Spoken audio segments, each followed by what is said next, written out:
Taste the Daily. நெல்லை பாளையங்கோட்டையில் மாநகராட்சி ஊழியர்களிடம் புகார் கூறிய முதியவரை திமுக கவுன்சிலரின் உறவினர் அடித்து உதைத்த சம்பவம் அதிர்ச்சியை ஏற்படுத்தியுள்ளது. வஉசி தெருவைச் சேர்ந்த முதியவரான இப்ராஹிம் என்பவரின் வீட்டிற்கு பின்புறம் உள்ள காலியிடத்தில் குப்பைகள் கொட்டப்படுவது குறித்து மாநகராட்சி ஊழியர்களிடம் இப்ராஹிம் புகார் தெரிவித்துள்ளார். இதனை கேள்விப்பட்ட திமுக வார்டு கவுன்சிலர் ஜெகநாதன் என்பவர் இப்ராஹிமை மிரட்டிய நிலையில் அவரது உறவினர் மணிகண்டன் இப்ராஹிமை சரமாரியாக அடித்துள்ளார்.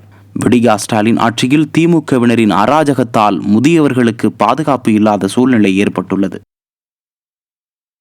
நிர்வாகத்திறனற்ற ஸ்டாலின் ஆட்சியில் வருவாய்த்துறையினருக்கு பணி நேரத்தில் பாதுகாப்பு இல்லை என தமிழ்நாடு வருவாய்த்துறை சங்கங்களின் கூட்டமைப்பு குற்றம் சாட்டியுள்ளது.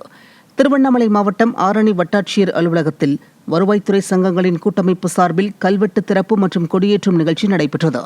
இதில் வருவாய்த்துறையினர் சங்கங்களின் கூட்டமைப்பின் மாவட்ட தலைவர் ரகுபதி கலந்து கொண்டு கல்வெட்டை திறந்து வைத்து கொடியை ஏற்றி வைத்தார். பின்னர் பேசிய அவர், விடியா திமுக ஆட்சியில் ஸ்டாலினின் குடும்பம்தான் வளர்கிறது, வருவாய்த்துறையினரின் குடும்பம் வளரவில்லை என குற்றம் சாட்டினார். திருவள்ளூர் மாவட்டம் கும்மிடிப்பூண்டி அருகே நியாய விலைக் கடை நீண்ட நேரமாக திறக்காததை கண்டித்து பொதுமக்கள் சாலை மறியலில் ஈடுபட்டனர். கும்மிடிப்பூண்டியை அடுத்த காயலார்மேடு கிராமத்தில் செயல்பட்டு வரும் அரசு நியாய விலைக் கடை ஊழியர் கடையை வெகு நேரமாக திறக்காததால் அங்கு காத்திருந்த பொதுமக்கள் ஆத்திரமடைந்து திடீரென மாதர்பாக்கம் நெடுஞ்சாலையில் சாலை மறியலில் ஈடுபட்டனர். விடியா ஸ்டாலின் அரசின் நுகர்பொருள் வாணிபக் கழக அதிகாரிகளின் அலட்சியத்தால் ஏழை மக்கள் பொருட்கள் வாங்க முடியாமல் தவிப்பதாக வேதனை தெரிவித்தனர்.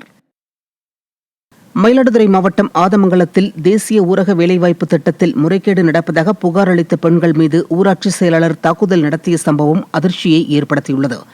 ஆதமங்கலத்தில் திமுக நிர்வாகிகள், ஊராட்சி செயலாளர் ஆகியோர் தங்களுக்கு வேண்டப்பட்டவர்களுக்கு 100 நாட்கள் வேலையை பகிர்ந்து கொடுப்பதாக அப்பகுதி பெண்கள் புகார் அளித்தனர். இதனால் ஆத்திரமடைந்த ஊராட்சி செயலாளர் பாக்யராஜ் மற்றும் அவரது ஆதரவாளர்கள் புகார் கொடுத்த பெண்கள் மீது தாக்குதல் நடத்தியுள்ளனர். இது தொடர்பாக பாதிக்கப்பட்ட பெண்கள் மாவட்ட ஆட்சியர் அலுவலகத்தில் புகார் அளித்தனர்.